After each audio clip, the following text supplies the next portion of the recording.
Hello, everybody. My name is Kyle Dzintars. I work at the SUNY Oswego Counseling Center. I'm one of the clinicians and the outreach coordinator. And joining me today is Ellen, one of our Hi. other clinicians as well at the Counseling Center. Ellen, do And I you have to want? introduce one of the other people that are going to be helping. And this is Lacey. And here's Lacey. Hi, Okay. Lacey. Yeah. All right. Always better with a dog. Yeah. Maybe some of you have seen Lacey around campus, but so yeah, today Ellen and I will be chatting a little bit about I think really how to be accepting of the present moment, it seems like, and then also how to tap into I think the natural world around us, whatever that looks like, because it does look different for different people, as a way to I think be present and ground ourselves a little bit. So I know you had said before you have those quotes. Do you want to start with one of them? Is that a place to start with? And then we'll see Sure. where it goes. Absolutely. I can start with a quote, and these will also be on the website, correct? Yes, I'll put them right in the Along with video it. so you can follow along. And so the first quote that I'd like to start out with is, "The trick is what one emphasizes. We either make ourselves miserable or we make ourselves strong. The amount of work is the same." And I think right now, one of the reasons why I really love this quote is just because in many respects, this is the first time, at least in my lifetime, where the whole world is kind of experiencing something all together. I think, there's been parts where maybe the United States has experienced something and South America hasn't, and vice versa. And so, I think it's really about a time where we have a lot of time to ourselves, and what do we do with that, and where do our mind, where does it take us? Does it take us to anger and frustration and anxiety? Does it take us to, wow, this is really curious, I wonder what I can learn from this, and still have those feelings of maybe loss or mourning and things like that. But I think it's really what we choose to focus on and what we choose to emphasize. Yeah, I really love that because I do think there's opportunity for those openings. So Yeah. yeah, like there's definitely going to be times where people are stressed, upset, angry, just feeling like they're not able to do what they'd like to do. But I think the idea there is kind of like keeping it open to allow for those moments of curiosity or things that we can be attentive to that are okay or grounded or feel good or that we can just like embrace now. Yeah. Well, and I think that's what really nature can maybe help us do, because nature is completely in the moment. And nature is a huge equalizer. It doesn't say, well, Ellen, you're going outside, so we're going to have sunshine for you. And Kyle, we don't like you, so we're Right. going to have rain for you. It's not about that. It's Yeah. really about, maybe we can take a huge lesson from nature. And nature has, wonderful moments where it's all calm and it's sunny. And then it has some moments where it's upheaval. So whether that's through an earthquake, like this pandemic is, we can look at that, and how do we deal with that? How do we just stay grounded and resonate with those things that help us to stay grounded? Definitely. I think it's interesting. It made me think of, there's a book I read a number of years ago called The Art of Possibility. Mm-hmm. And in it, they give the example of you go on this trip where you expect warm weather the whole time. You're there to like relax and be in the sunlight, and it rains the whole time. Are you going to make that trip not a good experience for yourself by saying like, oh, I wish it was sunny, it should have been better, all of this stuff? Or are there things that are happening that you can embrace to make it still a meaningful experience where you stay grounded? Because I do think those opportunities arise. It's just kind of, are we attentive to them? And then will we let them be what they are instead of what we hope they be or our expectations for it? Well, and I think that leads me into my next quote that I Perfect. want to talk about. So often I think as humans, we are either living in the past, shoulda, coulda, wouldas type of thing, or we're always looking to the future, like, oh, when I get my driver's license, then I'll be happy. Or when I finally graduate, then I'll be happy. Or when I can see my friends again, then that's when, I'll really be happy. Or when I finish this paper. And so there's a really great quote by Storm Jamerson that I just like to share with you all. I believe that only one person in 1,000 knows the trick of really living in the present.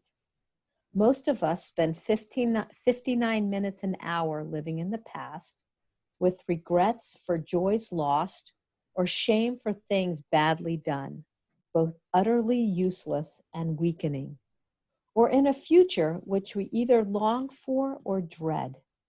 Yet the past is gone beyond a prayer, and every minute you spend in the vain effort to anticipate the future is a moment lost.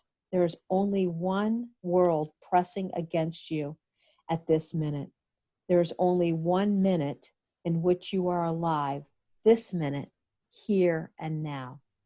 The only way to live is by accepting each minute as an unrepeatable miracle, which is exactly what it is, a miracle and unrepeatable. And I just really find, Kyle, that, for me, I'm like, oh, I can't wait till I get back into my office, or, or I can't wait till I can X, Y, and Z. And I'm really taking away from this moment that I'm in now, and what can I learn from this moment? And what do I need to do to stay grounded in this moment? And I think, many of us are so wishing, anticipating a month ahead or whatever. And it's like, I think it's great to have goals, but we have to stay here in the present time. Yeah, definitely. It's interesting because Jane had talked a little bit about duality, right? So entertaining two things at the same time, which is that idea of, yes, there's future planning involved and there's things that you're aspiring for, hoping for, but it's also being okay with how things are at, as difficult as that may be. Because I think it is difficult when it's not what we wanted at all. None of us planned for this. None of us asked for it. So I do think like that piece of, this is a global scale. We're all kind of experiencing this thing that we've really never been through together like this. Yeah. So I'm going to change a setting on my background so you all can see it. And I really love the setting because, there's a trail. I'm heading towards someplace, but also I've come from someplace, but in the moment I'm right here and I need to appreciate that moment. I can look ahead and I can look behind, but kind of like what you were talking about with that duality, or Jane was talking about, it's like, but I can't say, oh, I wish I were really up there, or I wish I'd never left the trail. Well, I can wish all I want, but it doesn't change where I'm currently at. And the other thing that I really love about this is, in a way, we're on this journey right now, and we don't know where it's going to take us, but why not look around and see kind of what the journey holds for us?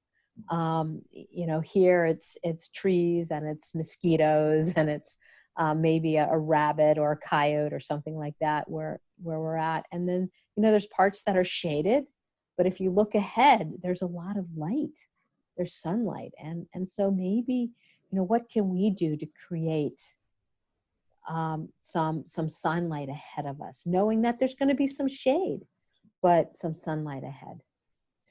Yeah, definitely. Oh, I love the background for that. And it's a great metaphor because I do think like in some ways it's trying to redirect us to what is going on and how we can, I think, interpret it differently. One example that came up for me was, so especially after winter where taking the dogs out is not a fun experience. It's cold, right, and you just kind of want to like in and out, like let's speed the process along.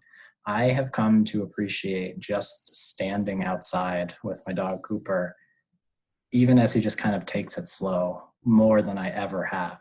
And I think those are the moments though that have been incredibly grounding for me, just to be like, okay, this is okay for the first time, and I'm okay with that.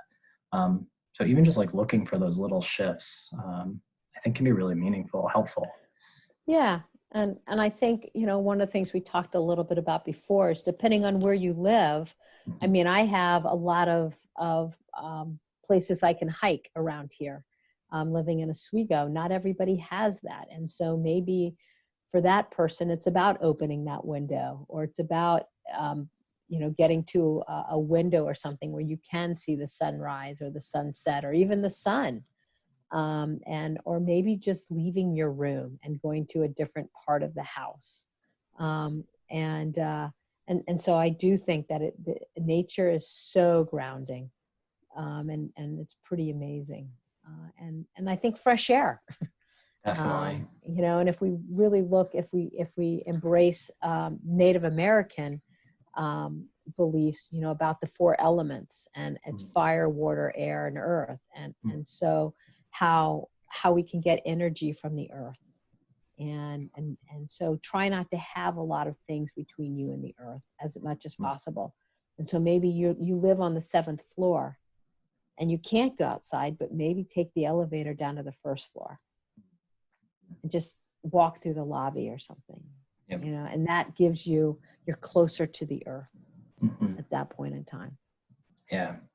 I like it because I do think there's probably a lot of people that they're stuck and trapped in ways that they haven't felt before. And it is looking for those opportunities that do exist. We might not have thought of them this way before, but maybe that walk down the hall is a lot more meaningful right now than it was. And that's okay. It might not feel great compared to what things were, but for now, that's okay. Well, and I think one of the things that maybe students can do is, I noticed that some of the websites from the school have, you can download background videos for Zoom or something. And so maybe download some of those and close your eyes and imagine yourself in those places and feeling, the breeze or the spray of the lake coming up, or what it was like to walk across campus when the wind was blowing, or what it was like to sit in the quad with your friends and the sun shining on your face. And so maybe utilize, if you can't physically get there, maybe there's some things that you can do, because your body remembers. Our muscles and our body remembers. And so that picture, closing your eyes and putting yourself there in that moment, might also help with this too. Definitely. And I know, my interest in expressive arts. So a piece of that goes along with even how our brains work and the neuroscience there is, even if we're just witness to natural scenes, whether that's pictures, whether that's videos, it affects our brains in the same way that it would as if we were there. And I think that's a really powerful way to kind of tap into that. So if it's just putting on a video of relaxing in the forest or by some water, allowing yourself to just be there with it, even if it's digitally, because your brain's still interpreting it the same way. And that's really powerful. So if you can't get out, if you're feeling more stuck, find the ways to introduce that, even if it's drawing a picture of a calming scene or something nature oriented. It has a really powerful effect. Absolutely. Yeah, I agree so much. Yeah. Awesome.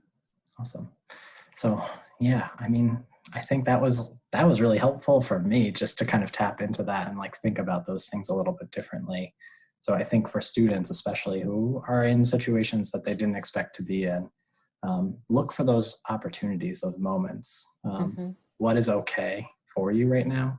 And where can you find those moments of okay? So if it is going to the window, if it's creating something, if it's taking a walk, whatever that looks like for you.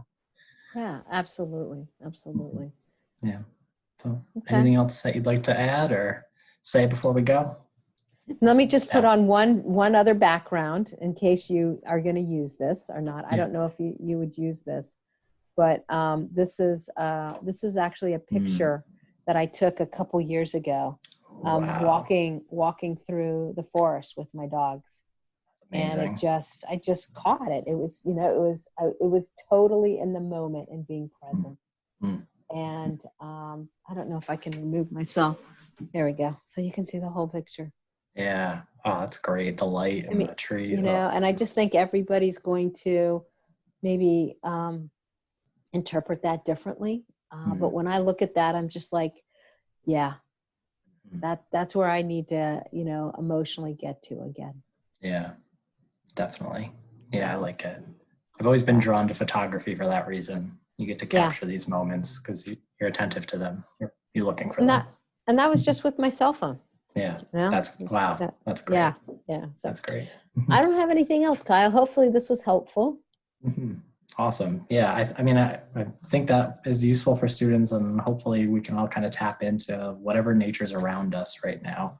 Yeah. And that might be different, but we need to look for it in that way. So hopefully as the weather gets nicer and things clear up, we'll have more access. But for now, this is what it is. Great. All So right. Well, thank you thanks, so much, Kyle. Ellen. I appreciate it a lot. All right. See you later. All right. Take All care. right. Bye-bye. Bye. Bye-bye.